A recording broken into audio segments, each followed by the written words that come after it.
1장부터 지난 시간까지의 6장까지의 말씀은 해 아래에서의 삶에 대한 헛됨에 대해서 이야기 말씀을 드렸고, 이제 오늘부터 7장부터 12장 마지막 절까지는 바로 해 위에 삶을 사는 것이 어떤 것인지 이 내용에 대한 부분들을 다루게 되어질 것입니다. 자, 결국 해 위의 삶이라고 말하는 것은 항상 저 하늘나라 천당만 생각하고 사는 삶이 아니다라고 말씀을 드렸습니다. 이 땅에 살면서도 하나님이 기뻐하시는 그 뜻을 따라서 살아가는 것, 그것이 바로 해 위의 삶을 사는 것이다 라고 말씀을 드렸고요. 흔히 해 위의 삶을 잘못 생각하게 되어지면 이 염세주의 가운데 빠지게 되어져서 아이고 세상은 더럽고 형편없네, 그러니 늘 천당만 생각하고 산속에 들어가서 기도만 하고 있어야 되겠다, 이렇게 생각하는, 잘못 생각할 수 있다라는 겁니다. 하지만 이 땅을 누가 만드셨을까요?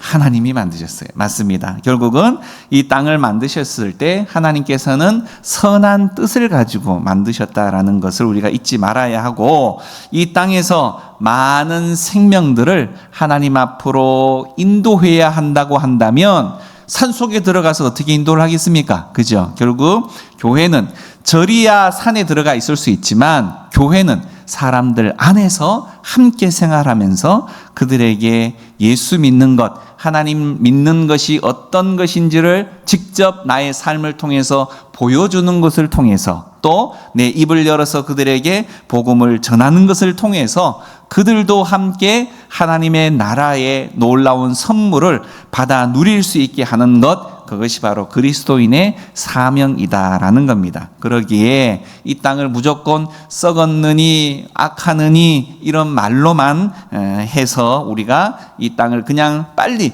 벗어나려고만 하는 마음의 자세는 결코 바람직하지 않다라는 말씀이고, 결국 이 땅에 살면서 선한 빛, 선한 영향력을 미치기 위해서는 우리는 바로 하나님의 말씀인 이 성경대로 어떻게 하면 살아갈 수 있을까를 고민하고 그렇게 살아갈 수 있도록 기도하며 살아가는 것, 하나님의 나라를 바라보고 기대하지만 이 땅 가운데에서도 최선을 다해서 삶을 살아가는 것이 매우 중요하다라고 말씀을 드렸습니다. 그래서 오늘 본문은 하나님이 주신 모든 일 가운데에 관심을 우리가 어디에 두고 살아가는가라는 것에 대해서 한번 돌아보며 생각해 봐야 한다, 이 말씀이고요. 결국 우리가 관심을 두는 것, 그게 바로 우리가 삶을 살아가는 방향이 되어지는 것이고 목적이 되어지는 것이기 때문에 내가 도대체 삶을 어디에다가 마음을 두고 살아가는지 잘 파악해서 혹여라도 잘못된 곳에 내 마음을 두었다고 한다면 다시금 그 마음을 원래의 자리, 하나님이 기뻐하시는 자리로 옮겨와야 되겠죠. 자, 그리고 오늘 우리가 살피는 말씀의 특징이 하나 있어요. 그 특징은 뭐냐면 모두가 다 역설적으로 설명이 되어져 있다라는 겁니다. 결국은 이 말은 일반적인 생각들과는 정반대로 표현을 하고 있다라는 것을 염두에 두고 오늘의 말씀들을 살펴보면 좋을 것 같습니다. 제가 먼저 1절 읽습니다. 좋은 이름이 좋은 기름보다 낫고 죽는 날이 출생하는 날보다 나으며, 이렇게 되어져 있습니다. 자, 먼저 보배로운 기름보다, 과거의 성경에 굳이 이 기름을 자꾸 이야기를 드는 이유가 있어요. 성경에서의 기름은 너무너무 그 당시에 돈의 값어치가 큰 그런 가치의 소재의 대상물이었습니다. 그러다 보니까 간혹 가다가 이 기름에 대한 이야기들이 많이 나오기도 하고요. 특별히 우리 어떤 사람에게 직분을 줄 때, 그 사람에게 어떤 역할을 줄 때 기름을 붓는 일들이 있었습니다. 특별히 이스라엘 가운데에서는 3가지 직분에게 기름을 부었는데, 첫 번째는 왕에게 기름을 부었어요. 왕을 삼을 자에게 머리에다가 기름을 부어서 왕을 삼았습니다. 또 제사장을 삼을 때에 머리에다가 기름을 부었습니다. 그리고 선지자에게 기름을 부었어요. 세 다 모두가 다 고귀한 직이고 굉장히 중요한 직분이잖아요. 그죠? 그 직분을 세울 때 기름을 부었다라고 말할 때 이 기름은 그러니 얼마나 중요한 일에 쓰이는 것입니까? 그러니 값어치가 크다는 거죠. 결국 그렇게 값어치가 큰 기름보다 무엇이 더 낫다고 말하는 거예요? 오늘 성경이 좋은 이름. 이름을 갖는 것이 기름을 가지고 있는 것보다 더 낫다. 결국 보배로운 기름보다 더 아름다운 이 이름을 위해서 살라라는 말입니다. 이름. 물질보다 선한 명예를 귀중하게 생각해라라는 뜻이고요. 그 이름이 더럽혀지지 않도록 그렇게 삶을 살아가라라는 뜻입니다. 여기서 명예라고 말하는 것은 그냥 내 이름만 드러내는 그런 명예가 아니라 우리는 누구를 대표하고 누구를 대변하는 사람들이에요? 하나님이에요. 그죠? 우리의 삶을 어떻게 살아가느냐에 따라서 하나님의 이름이 영광을 받으실 수도 있고 잘못하다가는 그 이름에 먹칠을 하는 일이 생겨날 수도 있다라는 겁니다. 그러니 우리의 삶은 내 혼자의 삶으로 그쳐지는 것이 아니라 하나님의 이름을 때로 높이기도 하고 하나님의 이름을 참으로 안타깝지만 먹칠을 하게 하는 일들도 너무너무 작기에 우리 스스로에 대한 역할에 대해서 귀하게 또 엄중하게 생각해야 한다라는 겁니다. 결국 우리의 삶을 하나님이 인정하는 사람이 되도록 살자라는 것이죠. 그것이 돈이 많은 것보다 훨씬 낫다라는 이야기입니다. 하나님께 인정을 받으면 또 하나님이 허락하시는 복이 또 있죠. 그죠? 사람들이 하나님을 높이는 일들도 있지만 하나님께서 우리를 향한 하나님의 복이 또 있다라는 겁니다. 그 복을 우리는 누려갈 수 있게 되어진다라는 겁니다. 우리가 이 세상을 다 살고 떠나가게 되어질 때 여러분 우리를 알던 사람들이 우리의 삶을 회고해 가면서 저 사람은 참으로 귀한 사람이었어. 하나님도 이웃도 참으로 잘 섬겼기도 했고, 참 아까운 사람이야. 이런 말을 듣게 되어진다면 여러분, 마음이 얼마나 흐뭇하고 행복하겠습니까? 또 그 말을 듣게 되어지는 자손들은 또 어떤 마음이 들겠어요? 내가 알고 있던 부모님, 그 부모님의 모습보다 더 훌륭하셨네. 사람들이 그렇게 우리의 부모님을 그렇게 인정해 주시는 것을 보니 참 자랑스럽다. 이런 마음이 들 수 있다라는 겁니다. 그렇게 되도록 우리가 그 삶을 살아가야 한다라는 뜻이죠. 또 금이나 은보다 은총을 택하라라는 말도 있는데요. 그 말은 결국은 돈보다는 은혜 받는 길을 택하라라는 겁니다. 은혜 받는 길. 이 은혜는 어떠한 우리의 자격으로 주어지는 것이 아니라 하나님께서 우리를 무조건적으로 그저 선택해 주셔서 사랑해 주시는 것, 그거 아니겠습니까? 그죠? 내가 특별히 무슨 자격이 있어서나 내가 하나님 앞에 무엇을 잘해 드려서 얻게 되어지는 복이 아니잖아요. 우리가 수많은 사람들 가운데에 나는 아무것도 자랑할 것이 없는데 나 같은 자를 하나님이 선택을 하셔서 이렇듯 하나님의 은혜를 누리게 하시고 하나님의 말씀을 듣게 하시고 깨닫게 하시고 그 말씀대로 순종하면서 하나님의 은혜를 함께 공유하고 기뻐할 수 있다는 이 복이 우리가 너무 작게 여겨서는 안 된다라는 겁니다. 그 은혜를 우리가 받게 되어지면 세상에 여러 가지 어렵고 힘든 것들 우리는 또 하나님과 동행하는 삶이라는 것을 확신하면서 이겨낼 수 있더라라는 거죠. 자, 하나님께 이렇듯 인정받기 위해서는 하나님이 먼저 기뻐하시는 것, 또 하나님이 먼저 귀하게 여기시는 것들 앞에 우리가 먼저 순종하는 삶을 살아가야 합니다. 뿐만 아니라 우리 믿음의 성도들은 이웃들에게도 인정받는 삶을 살아가야 하는데요. 말씀을 드렸죠. 인정받아야 하는 이유가 내 이름 높여드리려고 내 이름 자랑하려고 아니라 나를 통해서 하나님의 이름이 높아지게 하기 위해서 그렇게 인정받아야 한다라는 말씀을 드렸습니다. 자, 이렇게 이웃에게도 인정을 받으려면 사실은 우리가 그들이 무엇이 필요한지를 알아야 돼요. 그들에 대한 관심이 우리가 있어야 한다라는 거죠. 그래서 우리 특별히 이웃들의 필요들을 잘 챙겨주는 삶, 이런 것들이 참으로 중요한데, 무엇보다도 이 땅 가운데에 수많은 사람들이 가장 소원하고 바라고 기대하고 갈망하는 것, 뭐라고 생각하십니까? 우리는 가끔 뭐 당연히 그걸 뭘 생각할 게 뭐 있어, 돈이지 돈, 이렇게 생각할 수 있어요, 그죠? 자, 그런데 사실은요, 돈보다도 그들에게 있어서 더 필요한 것은 사랑이라는 겁니다. 사랑, 관심이고 애정이고 또 사랑이라는 거죠. 우리는 주님의 진짜 사랑을 받은 사람들인 걸 믿으시기 바랍니다. 확신하시죠? 네. 그러니 사랑이 무엇인지를 우리는 알아요. 진짜 사랑이 무엇인지를 안다는 거예요. 그러니 그저 세상에서 말하는 싸구려 사랑들, 쉽게 감정에 휩쓸려서 오늘 좋았다가 내일 싫어하는 그런 싸구려 사랑이 아니라 하나님으로부터 진짜 사랑을, 그 진실한 사랑을 받은 사람들이기 때문에 그 사랑이 무엇인지를 보여줄 수가 있어요. 그죠? 나타내 줄 수가 있어요. 그러니 우리 이웃들에게 한 번도 진짜 사랑이 무엇인지를 제대로 경험해 보지 못한 그 사람들에게 진짜 사랑을 보여주면 그들이 놀라게 되어지고, 또 그 사랑에 대한 그 깊이와 그 넓이와 그 은혜를 경험하고 감사하게 되어질 수 있다라는 겁니다.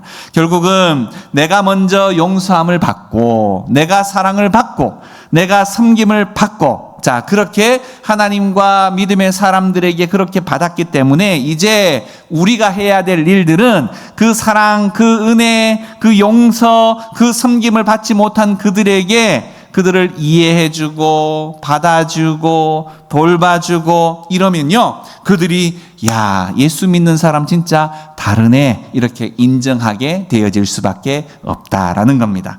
자, 또 성경은 좀 이상한 말을 합니다. 죽는 날이 출생하는 날보다 낫다, 이렇게 말합니다. 여러분, 자, 이 말의 뜻이 그냥 그대로만 들으면 어이구 그런가 보다, 태어나는 것보다 죽는 게 낫네, 자, 이렇게 단순하게만 생각할 수 있는데, 자, 이 사실은 제가 처음에 말씀드렸던 것처럼 우리가 알고 있는 말과는 좀 반대로 지금 이야기를 하고 있다라고 말씀을 드렸죠. 이 말은 조금 풀어서 설명을 해드리면, 사람들은 모두가 죽는 것보다 뭘 더 좋아해요? 태어나는 것을 당연히 더 좋아하죠. 그래서 생일, 태어난 그 생일을 귀하게 여기고 그날을 기억하면서 잔치를 하게 되어집니다. 그런데 하나님은 참 이해할 수 없을 말씀 가운데에 죽는 날이 출생하는 날보다 낫다, 이렇게 말씀을 하고 계신데, 여기서 그냥 죽는 날은 모든 인생이 수명이 다해서 그냥 죽는다, 이걸 말하는 게 아니고 바로 복된 죽음의 날을 의미합니다. 복된 죽음. 자, 죽음도 그냥 안타까운 죽음이 있고 복된 죽음이 있다라는 거예요. 그렇다면 오늘 성경에서 말하는 이 복된 죽음이라는 것은 뭘까? 결국 우리가 죽을 때 그냥 죽어서는 안 된다는 겁니다. 그냥 죽어서는 안 된다. 결국 하나님이 복되게 여기시는 이 죽음은 예수 믿는 믿음 안에서 죽는 죽음을 복된 죽음이라고 기본적으로 말하고 있어요. 예수 안에서 진짜 제대로 이 땅 가운데 삶을 살고 그렇듯 하나님 나라로 가는 죽음. 그래서 그날은 곧 우리가 저 땅 밑에 지옥으로 떨어지는 것이 아니라 하나님 때문에, 예수님 때문에 우리가 바로 공중에서 신부가 되어져서 예수님의 신랑 되신 예수님을 맞으러 가는 그날, 그리고 하나님께 가는 그날, 그리고 이 땅의 모든 수고에 그냥 이것을 그쳐지는 것으로만 끝나는 것이 아니라 이렇게 열심히 수고하는 것에 대한 상급을 받는 날. 그러니까 그날이 복된 날이 되어진다라는 거죠. 그저 이 땅에 아이고 힘들어, 나 그냥 모든 거 포기하고 끝낼래, 자, 이것을 복된 죽음이라고 말하지 않는다는 겁니다. 우리의 복된 날, 복된 그 기쁨은 이 땅에서 얻지 못한 것들에 대한 보상을 받는 거예요. 이 땅에서 하나님을 그렇게 만나 배웠고 싶었는데 진짜 우리의 두 눈으로 또 두 온몸으로 그 하나님을 만나게 되어지는 그날이 있기 때문에 그 죽음이 복되다라는 거죠. 예수님을 믿음으로 생명의 구원을 얻은 사람, 그래서 복이 있는 사람입니다. 따라서 우리는 나는 날보다 이렇듯 이 죽는 날을 단지 두려움으로 맞이하는 것이 아니라 기쁨이요, 감사요, 또 기대하는 마음으로 소중하게 생각을 해야 되고요. 이 말은 결국은 죽음을 향해서 뭘 해라? 준비하라는 겁니다. 준비하라는 거. 예. 준비된 사람이 되라라는 거죠. 그래서 늘 이 땅을 떠날 때도 증거를 남기고 떠나게 하여 주십시오. 이렇게 기도해야 되고요. 아버지를 영화롭게 하다가 떠나게 하여 주십시오. 이렇게 기도해야 한다라는 겁니다. 인생에 있어서 가장 마지막으로 하나님 앞에 영광을 돌려드릴 수 있는 것, 그것은 결국 바로 우리의 죽음을 통해서 하나님 앞에 마지막으로 영광을 돌려드릴 수 있는 건데, 그 마지막 앞에 찬송하고 감사하고 또 조용히 기도하면서 하나님 앞에 갈 수 있다고 한다면 얼마나 감사할 수 있을까요? 그죠? 우리가 그렇듯 우리의 마지막을 그런 모습으로 마무리할 수 있기 위해서 기도해야 할 줄 압니다. 그래서 후손들에게도 우리가 마지막 그들에게 남길 말을, 얘들아, 내 돈 많이 벌어서 너희들에게 주어서 내 마음이 아주 편안하다, 이런 말 말고, 얘들아, 너희들이 다 예수님 잘 믿어서 그날에 나와 함께 하나님 나라에서 좀 만나자, 이런 말들, 그죠? 축복의 말들 올바르게 유언을 하고 가시면 그 죽음은 정말 복되고 또 아름다운 죽음이 되어질 수 있다라는 겁니다. 올바른 믿음을 가진 한 사람이 그래서 이 땅을 떠나게 되어질 때 많은 사람을 하나님 앞으로 돌아오게 할 수 있는 기회가 되어질 수 있다라는 사실을 꼭 기억하시길 바랍니다. 2절의 말씀 봅니다. 초상집에 가는 것이 잔치집에 가는 것보다 나으니 모든 사람의 끝이 이와 같이 됨이라. 산자는 이것을 그의 마음에 둘지어다, 이렇게 말합니다. 우리는 모두가, 여러분 마음이 어때요? 잔치집에 가기를 더 즐겨 하십니까? 상가집에 가는 것을 더 즐겨 하십니까? 잔치집에 가는 것이 더 기쁘고 내 발걸음이 가볍습니까? 상가집에 가는 것이 내 발걸음이 더 가볍고 즐겁습니까? 당연히 잔치집에 가는 것이 발걸음이 가볍고 즐겁지요. 마음이 편하죠. 자, 상가집에, 초상집에 가려고 하면 일단은 마음부터 무거워요. 그죠? 그리고 어때요? 가서 도대체 인사를 어떻게 해야 할지, 또 어떤 위로의 말을 해야 할지 도무지 마음이 편치가 않더라라는 겁니다. 어린 시절에서 성인이 되어 가면서 가장 해야 하는 역할 중에 어려운 것이 이 위로하는 일이 되어지더라고요. 상가집에 가면 참 어릴 때는 그냥 어르신들 손만 잡고 가서 그냥 밥만 먹고 오면 되잖아요. 그죠? 그런데 어른이 되면 그에 합당한 역할을 해야 되잖아요. 슬픔을 당한 사람에게 위로도 해야 되고 말도 건네야 되는데 막상 건넬 말이 없어. 뭐라고 해야 할지를 모르겠는 거예요. 참 그게 어렵더라고요. 그만큼 이렇듯 우리가 잔치집보다는 상가집 가는 것에 대한 부담이 없잖아 있습니다. 그러나 우리는 잔치집에 가서 축하하는 일도 예수 믿는 사람으로서는 마땅히 해야 합니다. 좋은 일을 함께 기뻐해 주는 것, 그 기쁨이 2배가 되고 3배가 되는 그런 일들이 되어지겠죠. 하지만 우리는 초상집, 상가집에 더 가려고 노력을 해야 된다라고 성경은 이야기하고 있어요. 왜 그러냐? 잔치집은 어때요? 보통의 경우 청첩장이 날아오죠. 한 달 뒤에 결혼합니다. 또 6개월 뒤에 결혼합니다. 이런 식으로 미리 예고가 되잖아요. 그죠? 그러다 보니까 그날은 미리 내가 빼놓을 수 있어요. 약속을. 하지만 초상집은 어때요? 갑자기 초상이 나는 거죠. 갑자기.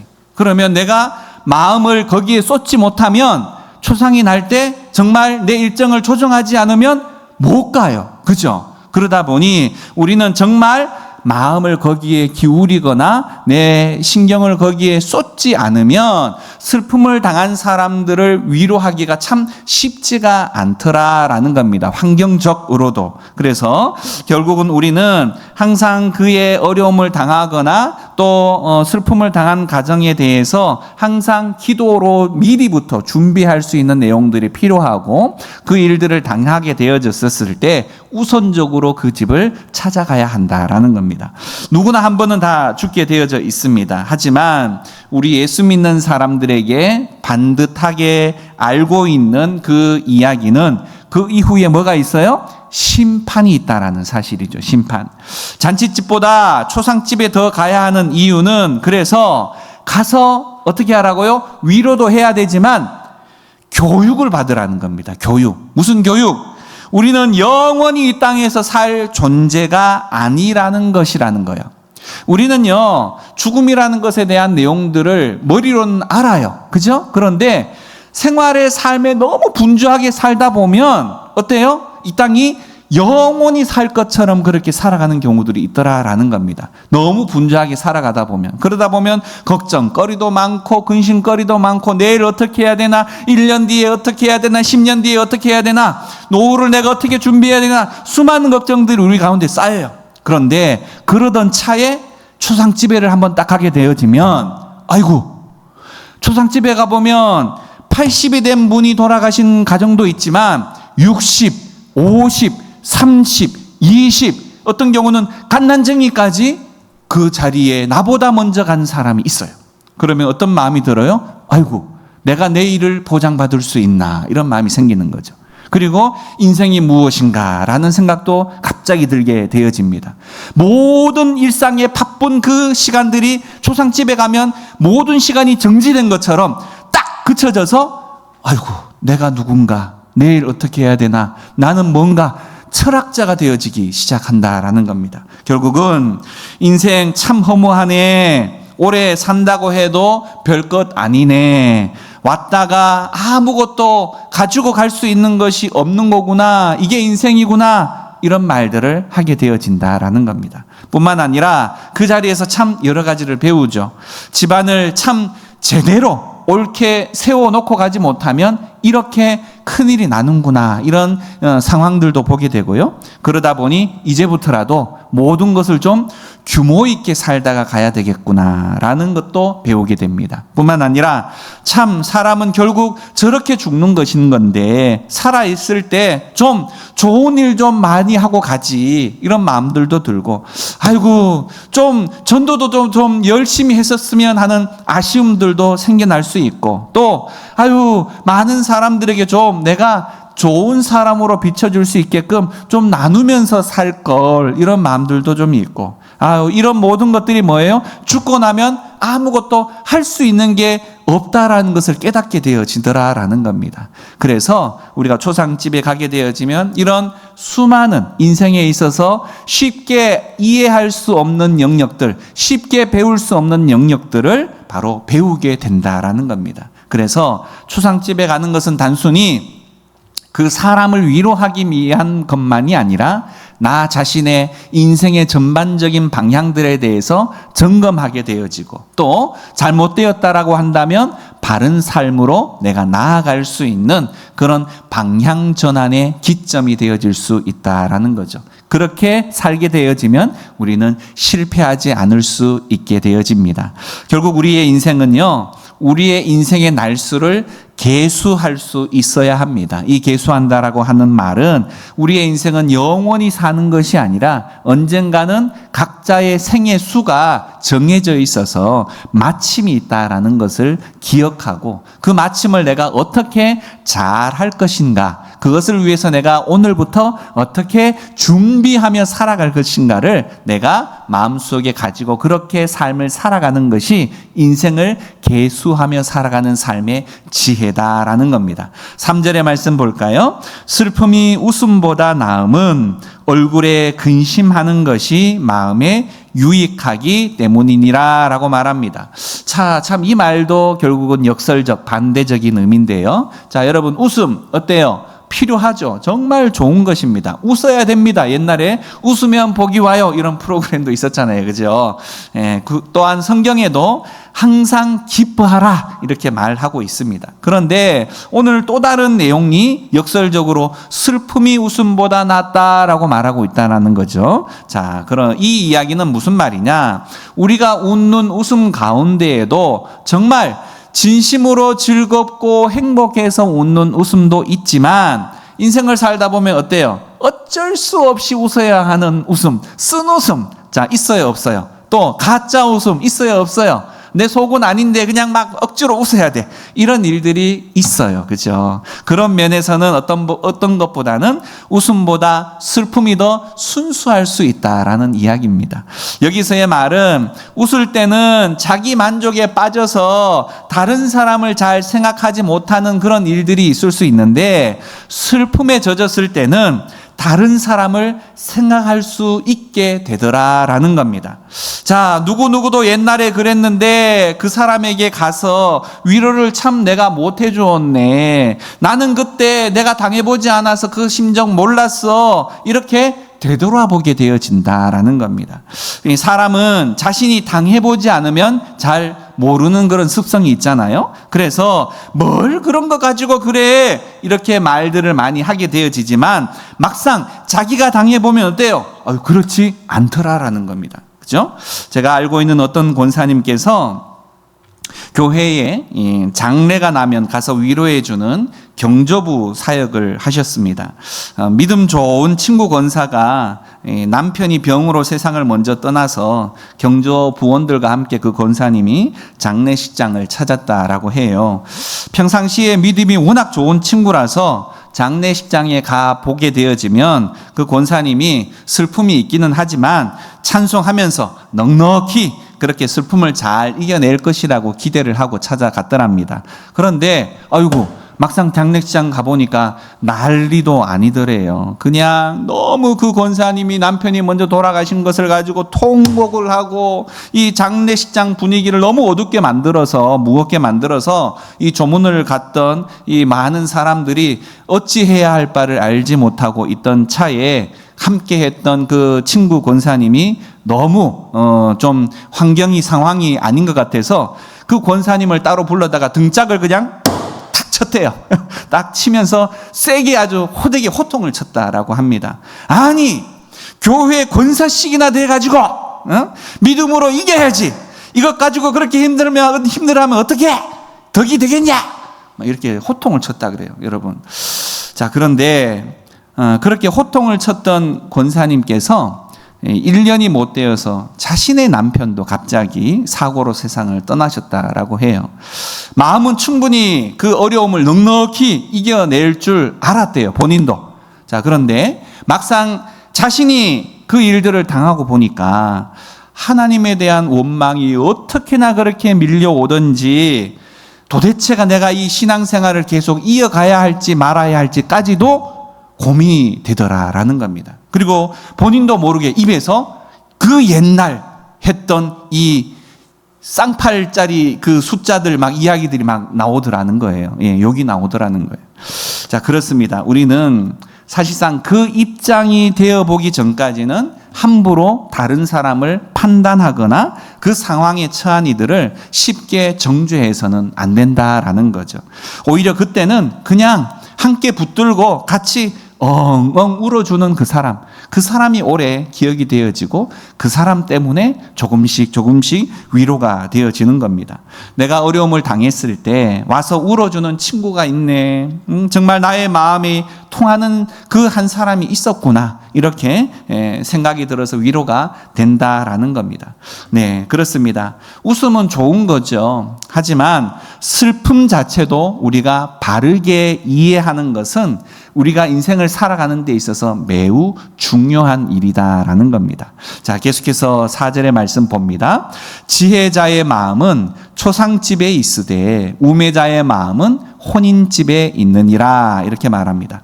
바로 인생을 깨달은 사람은요, 초상집에 마음이 가 있게 되어진다라는 겁니다. 그 집에 가서 내가 도대체 무엇을 도와주어야 될지를 생각해보고 그들의 어려움과 필요를 채워주려고 마음을 쓰게 되어진다라는 거죠. 하지만 어리석은 사람은 어때요? 그냥 그저 잔치집에 가서 무엇을 먹을까? 오늘 뷔페는 얼마짜린가? 오늘 음식은 이렇게 맛이 있나 없나? 음식 평가만 하는 그런 일들로 우매하게 시간을 보내게 되어진다라는 겁니다. 자, 제가 알고 있는 또 한 권사님은 교회에 특별히 다른 직분을 갖고 있지도 않은데 슬픔을 당한 집이 있다고 하면 가족보다도 제일 먼저 뛰어가가지고 그 집에 가서 막 우리가 어려움을 당해보면 알잖아요. 뭘부터 해야 될지를 몰라. 그냥 머리가 멍해지고.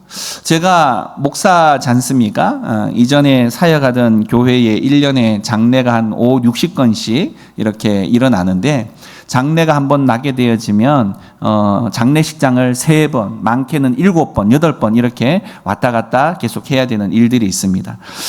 교구별로 그렇게 장례가 나게 되어지면 뭐 일주일에 한 2번, 3번도 나는 경우들도 있고 이렇게 되어지는데, 그러다 보니 장례를 얼마나 많이 이렇게 치러받겠습니까? 순서를 어떻게 해야 하고, 분위기를 어떻게 해야 하고, 절차는 어떻게 해야 하고 다 알잖아요. 그죠?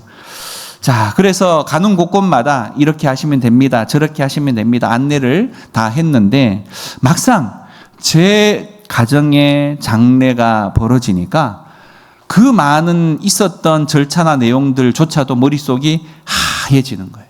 어떻게 해야 될지를 당장 마음속이 어떻게 움직여지지가 않더라고요.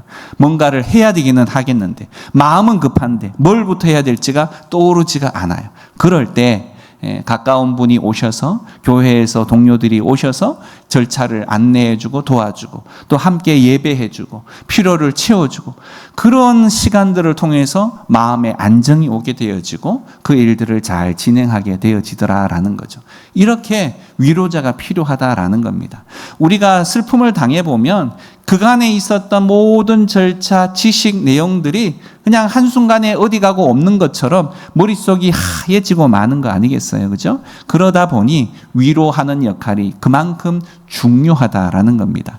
우리의 모습이 그렇듯 잔치하는 집도 그렇지만 위로하는 자의 자리에 함께 해서 그들을 특별히 많은 것을 하려고 애쓰지 않아도 함께 그 자리에 있어주는 것만으로도 그들은 큰 힘이 되어질 수 있다라는 겁니다.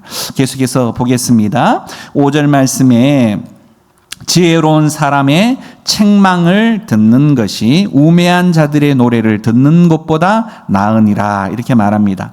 지혜자의 책망은 올바로 깨달은 사람이 깨우쳐 주는 것을 말하는 건데요, 책망할 때도 우리는 어떻게 해야 되느냐, 그냥 대놓고 그냥 무한을 느끼도록 그렇게 책망을 하게 되어지면 효과가 있을까요, 없을까요? 전혀 없습니다. 오히려 반발심만 더 커지게 되어집니다. 따라서 사실상 책망할 때도 책망의 기술이 필요해요. 책망의 기술이. 먼저 책망하기 전에 그를 칭찬해 주어야 합니다. 칭찬해 주어야 하고요. 특별히 여기서 우매자의 노래라는 말이 있는데, 이 사실상 전부가 세상의 비애로 가득 차 있습니다. 이 우매자의 노래라는 것이 우리 가요 들어보면 그냥 구슬프고 슬프고 막 그러지 않아요? 인생의 슬픈 이야기들로 가득 차 있지 않습니까? 자, 이 복음을 모를 때는, 하나님의 은혜를 모를 때는 그 노래의 곡조와 가사가 그렇게 아름다워 보일 수가 없어요. 그죠? 네, 멋져 보일 수가 없습니다. 어떻게 내 마음을 그렇게 잘 알아서 가사를 썼을까, 이런 생각이 막 들기도 해요.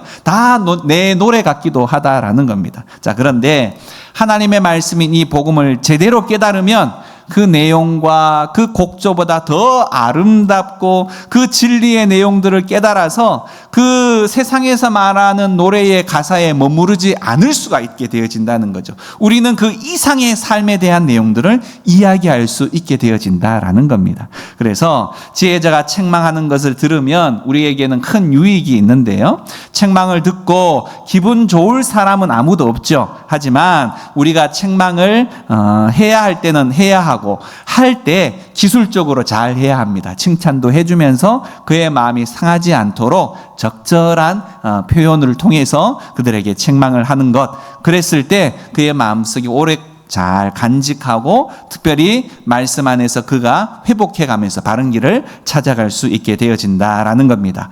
6절의 말씀 보도록 할까요? 우매한 자들의 웃음소리는 솥 밑에서 가시나무가 타는 소리 같으니 이것도 헛되니라, 이렇게 이야기합니다.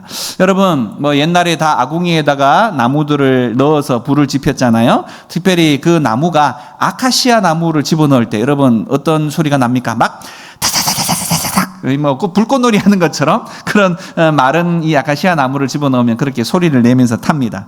결국 오늘 성경에서 말하는 이 우매자의 웃음소리가 한마디로 말해서 그와 같이 시끄럽다는 겁니다. 시끄럽다. 예. 우매자는 아무 의미도 없는 것을 가지고 그렇게 웃더라라는 거죠. 예. 결국 지혜자는 그런 자를 따라 하지도 말고 그와 따라다니면서 함께 그런 웃음을 웃지도 말라는 겁니다. 예. 7절의 말씀 봅니다. 탐욕이 지혜자를 우매하게 하고 뇌물이 사람의 명철을 망하게 하느니라 이렇게 말합니다. 사람이 욕심내고 포악하게 행동하게 되어지면 지혜자라도 어리석어져 버리게 된다는 거죠. 돈에 욕심이 생기기 시작하면 어떻게 하면 이 지름길로 가서 돈을 더 많이 벌까? 네, 이런 생각을 하다가 결국은 올무에 걸리게 되어지는 겁니다. 욕심 때문에 빨리 돈 벌고 싶은데 그 길이라는 것이 뭐밖에 없어요? 도둑질밖에 없는 겁니다. 예. 그래서 전부가 부정한 방법으로 돈을 벌려는 것이죠. 예. 탐심이 지혜자를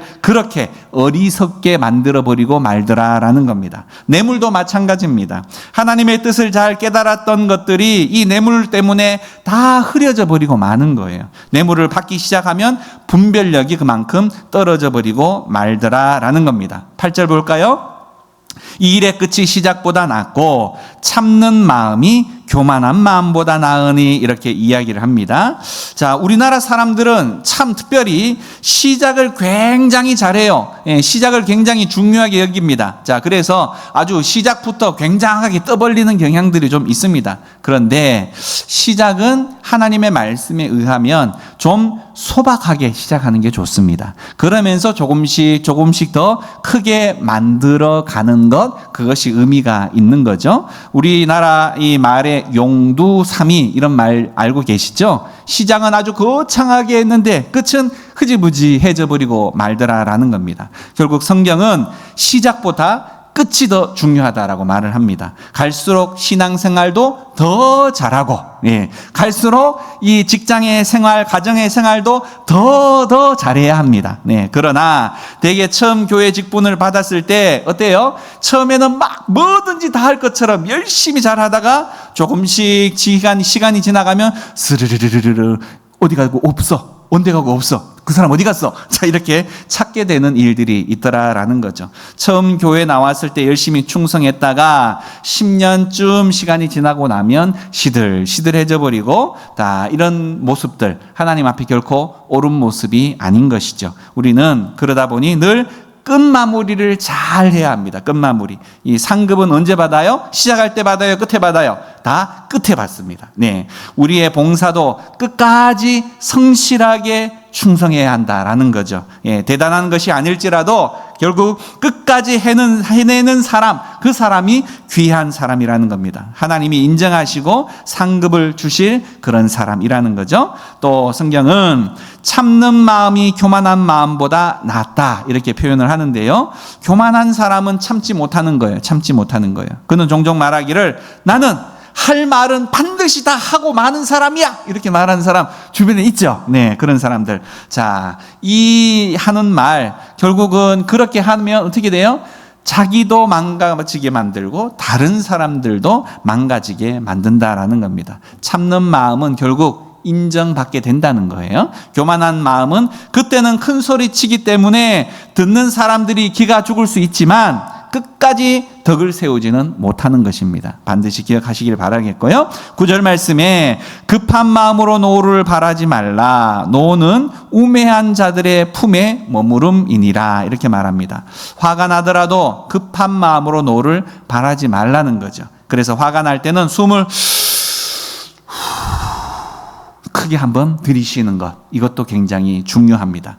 상대방에게 험한 말이 막 나올 때 어때요? 우리 마음속에 그냥 받아치고 싶은 마음이 막 이만큼 들잖아요. 자, 그때 이렇듯 숨을 한번 이렇게 쉬고 나면 조금 여유가 생긴다는 겁니다. 그리고 또 이해할 수 있는 길이 조금 열리게 되어진다라는 거죠. 대개 사람이 화가 나면 평상시에 잘 이해가 되던 말도 잘 안 들려요. 또 이해가 잘 안 되는 경향이 있습니다. 또 말을 하면 전혀 엉뚱한 방향으로 막 해석을 하기도 하고 몰고 가버리기도 합니다. 결국 화라고 말하는 것은 이렇듯 우리를 자꾸 어리석게 만드는 일들이 있습니다. 자, 그렇지만 길이 잘 참는 사람은요, 오늘 성경이 말했던 것처럼 지혜자가 되더라라는 거죠. 자, 마지막 10절 말씀 봅니다. 옛날이 오늘보다 나은 것이 어찌미냐 하지 말라. 이렇게 묻는 것은 지혜가 아니다. 이렇게 이야기합니다. 아이고, 옛날이 좋았지. 이런 말이라는 거지. 이거 하지 말라는 겁니다. 옛날에는 좋았는데, 이것만큼 어리석은 말이 없다는 거예요. 그 시대로, 그 때로 절대로 우리 돌아갈 수 있어요? 없어요? 없어요. 오히려 우리는 현재를 어떻게 하면 하나님 뜻대로 아름답게 살아갈 수 있을까? 이거 더 고민하고 이거 더 걱정하라는 겁니다. 과거에 얽매여 있는 사람은 성경에 어리석은 사람이다. 이렇게 말하는 거죠. 바로 오늘이 하나님이 우리에게 주신 복된 날이다. 이렇게 생각해야 한다는 거예요. 오늘 내가 이 시간에 이 자리에 있는 것 복된 일이고, 하나님 말씀 들을 수 있는 것 복된 일이고, 오늘 하나님의 뜻대로 살아갈 수 있는 이 시간을 나에게 허락하신 것 복된 일이고 감사한 일이다. 이렇게 생각해야 한다는 겁니다. 자, 결론의 말씀 드립니다. 그래서 우리는 우리의 인생을 좀 잘 관리를 해야 한다라고 하는 거예요. 먼저 이름 관리를 잘 해야 합니다. 성도라는 이름을 가졌고 그 성도라는 이름이 더럽혀지지 않도록 그 이름에 걸맞는 삶을 살아서 하나님께 영광을 돌려드려야 한다라는 겁니다. 평소에 형편없이 살아가다가 죽을 때 한번 멋들어지게 그렇게 죽어야지 이렇게 소망하면 안 된다는 겁니다. 평소에 봉사 잘하고 평소에 기도 열심히 하고 평소에 잘했던, 그렇게 그 마지막을 잘 준비했던 사람이 하나님 앞에 갈 때도 멋있게, 그리고 감사하게 믿음의 유언 잘 남기고 갈 수 있는 겁니다. 오늘의 이 말씀 기억하시고 하나님 앞에서 정말 그런 합당한 믿음의 사람으로 살아가실 수 있는 우리 모두가 되어질 수 있기를 간절히 축원드립니다. 기도하겠습니다.